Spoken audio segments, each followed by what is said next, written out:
nanti kita teknologi farmasi itu lumayan kalau itu kecil, jadi karena biasanya sini maksimal biasanya 10 orang. Coba ya. Kita yang paling sederhana itu adalah alat spektrofotometer UV visible, alat instrumen ya. Nah, kebetulan ada beberapa jenis sebenarnya untuk UV vis ini, ada yang single beam, ada yang double beam. Kebetulan di kita punya yang single beam. Jadi, untuk kupas sendiri ada beberapa jenis, ada yang terbuat dari kuarsa, ada yang dari kaca, kemudian ada yang dari plastik. Kalau yang kasaran ada yang halusnya. Yang kasar ini yang boleh dipegang, sedangkan yang halus ini tidak boleh dipegang. Nanti yang halus ini yang akan menghadap ke cahaya. Jadi prinsip dari spektrofotometer itu semuanya kurang lebih sama. Ada sumber cahaya, kemudian dia menembak sampel. Kalau visible 400 sampai 800. Ya kalau misalkan tidak tahu senyawanya UV atau visible, ya udah semuanya aja 200 sampai 800. Kalau sudah dimasukkan belangko, tinggal setelah tekan ini, kemudian tekan measure screen, dan ininya diganti sama sampel. Misalkan ini kan tadi belangko ya, nah nanti diganti sama larutan sampel, misalkan sampel ini. Kemudian setelah itu dimasukkan lagi, setelah dimasukkan tinggal diklik start, nanti akan muncul hasil seperti ini tampilannya. Nah, grafik. Jadi nanti ada puncaknya. Nah, panjang gelombang maksimal itu merupakan panjang gelombang yang memiliki nilai absorban tertinggi. Nah, maka di sini kita dicari nilai absorban yang paling tingginya. Ini ada puncaknya, ini nilai absorbannya. Nah, misalkan ini yang tertingginya nilainya 3,46 dan panjang gelombang maksimalnya itu 216,4. Nah, maka nilai ini yang nanti akan kita masukkan untuk pengukuran selanjutnya. Kalau untuk mengukur kadar, kita tinggal pilih yang nomor 1. Kemudian pilih nomor 1 lagi.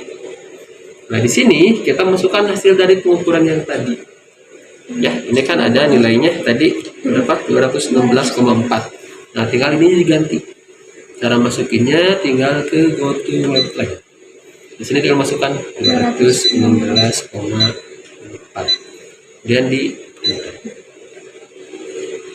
kalau sudah pindah, karena kita mau kadar, pertama kita masukkan lagi larutan belangko dulu. Ya, jadi setiap kali mengukur kita harus belangko dulu. Jadi ini diambil lagi sampel atau standar yang tadi, masukkan belangko. Setelah masukkan belangko, klik auto zero dulu. Ya, biar si absorban belangkonya jadi 0. Nah, kalau sudah 0, tinggal diambil lagi larutannya dan diganti dengan larutan standar dulu. Berarti double bond aja. Misalkan kalian masukkan standar 1, kemudian tinggal diklik start. Nanti keluar hasilnya. Kemudian ambil lagi, ganti sama standar 2, kemudian klik start. Ambil lagi, masukin standar 3, dan start. Ini hasilnya 0 karena tidak ada sampelnya. Iya.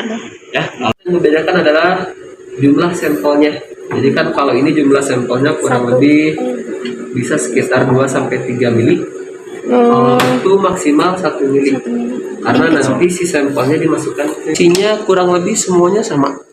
Untuk menentukan untuk mengukur kadar logam dari sampel. Ya, jadi kalau kalian punya sampel logam dan mau diukur kadarnya, diukurnya pakai ini. Masukkan ke dalam sini atau misalkan ke dalam botol juga boleh. Karena nanti si sampelnya cara ngukurnya tinggal dimasukkan ke selang ini. Cara ngukurnya. Ya, jadi tinggal dimasukkan seperti ini. Ya, nanti si alatnya kita nyalakan. Nah, karena kita mengukur logam, maka si logam itu biasanya harus ada proses pemanasan. Jadi kalau AS berhubungan dengan pembakaran. Ya.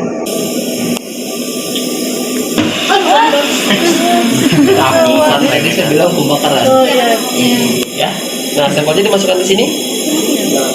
Nah, kalau mengukur beda kan suaranya ya? Iya. Nah, kalau misalkan enggak seperti ini. Nah, dimasukkan pertama belangko dulu, ganti pakai standar, ganti pakai sampel. Ya. Nah, kalau sudah tinggal ditutup. nanti hasilnya akan muncul di sini. Jadi contohnya ini standar 1, ini belangko standar 1, 2, 3, 4, 5, di bawahnya ada sampel. Ini kelebihannya ketika kalian sudah mengukur standar 1, 2, 3 dan kita ingin menentukan kadarnya, tinggal klik yang ini saja. Di sini maka akan langsung muncul nilai R-nya berapa, R kuadratnya berapa, nilai Y-nya berapa, konsentrasinya berapa. Kromatografi paling sederhana itu kromatografi kertas, kemudian kromatografi lapis tipis. Kemudian kromatografi gas ini bisa digunakan untuk pengukuran senyawa-senyawa yang mudah menguap atau volatil, seperti contohnya minyak asin. Nah, untuk si sampelnya, alat ini sudah auto sampler, jadi sampelnya tinggal dimasukkan saja ke sini. Masuk ya. Ya, sampelnya masukkan seperti sini, nanti akan diinjek oleh alat ini. Diinjek, kemudian nanti akan masuk ke kolom. Nah, jadi terjadi pemisahannya di sini, di kolom ini. Kalau sudah terjadi pemisahan, nanti datanya akan masuk ke data sama kayak tadi.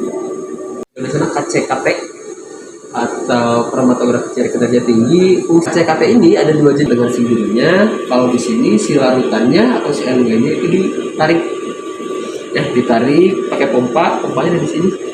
Kemudian nanti masuk ke dalam sampelnya diinjek dan masuk ke dalam kolom. Di sini terjadi proses pemisahan.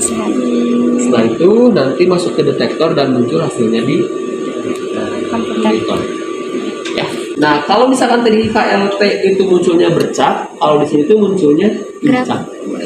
Jadi banyaknya puncak ini menunjukkan banyaknya senyawa dalam sampel yang diukur.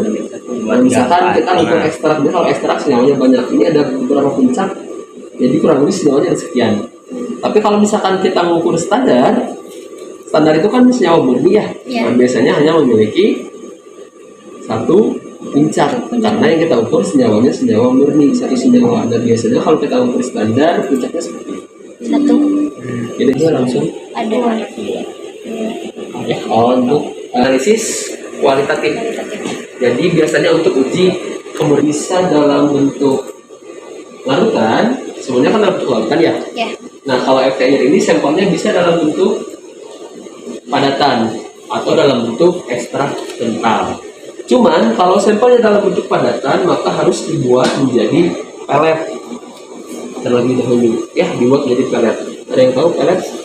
Itu pelet. Kalau pelet ikan ya. Nah, ini pelet itu bentuknya seperti ini. Jadi kalau kalian punya sampel padat atau kristal atau serbuk, dibuat seperti ini. Cara bikinnya dipres pakai alat itu, KBR pelet press. Jadi nanti ditambahkan dengan KBR si sampelnya, kemudian digerus, setelah itu di press sehingga jadi seperti ini. Nah, nanti si sampelnya dimasukkan ke dalam plat KBR. Nah, ini namanya plat KBR. Jadi nanti si sampelnya ditempelkan di sini. Itu kalau misalkan sampelnya padat. Kalau sampelnya ekstra kental, maka tinggal dioleskan saja di sini. Ya, jadi tinggal dioleskan. Nah, ini karena masih sebenarnya ada yang lebih baru dari ini alatnya. Jadi kalau ini pakainya KBR, kalau yang lebih baru pakainya ATR. Jadi kalau ATR sampelnya tidak harus dibuat pelet, tinggal langsung dimasukkan ke tempat. Kalau ini harus dibuat pelet terlebih. Nah, cara ngukurnya pertama sama, kita harus punya yang namanya belangko. Cuma di sini namanya bukan belangko tapi background. Ya, nah untuk background sendiri itu boleh alatnya mengukur si plat KBR-nya saja atau boleh alatnya dikosongkan.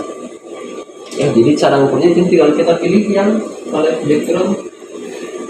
Jadi oke, tinggal tunggu pengukurannya kurang dari 1 menit.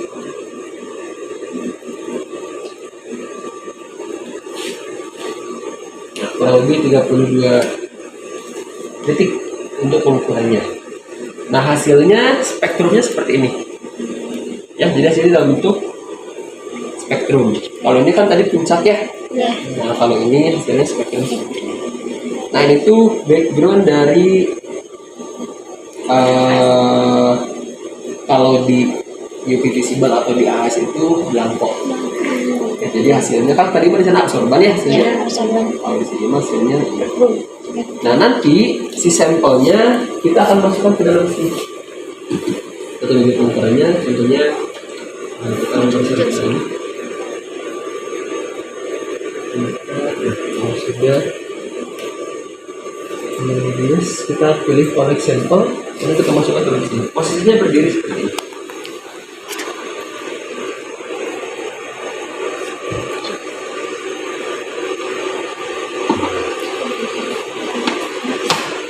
Jadi karena sama-sama spektrofotometer, prinsipnya sama. Ada sumber cahaya, ada sampel, kemudian di sini ada detektor. Dimasuk ke monitor. Nah, hasilnya seperti itu.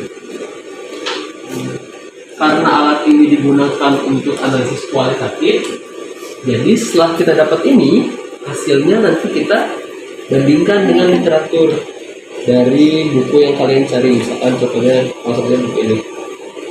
Tapi banyak sih buku-bukunya tidak terpakai ini. Referensi yang lain juga banyak. Nah, kurang lebih seperti ini. Kan sudah ada puncaknya nih. Nah, puncak ini tuh semua ada nilai-nilainya.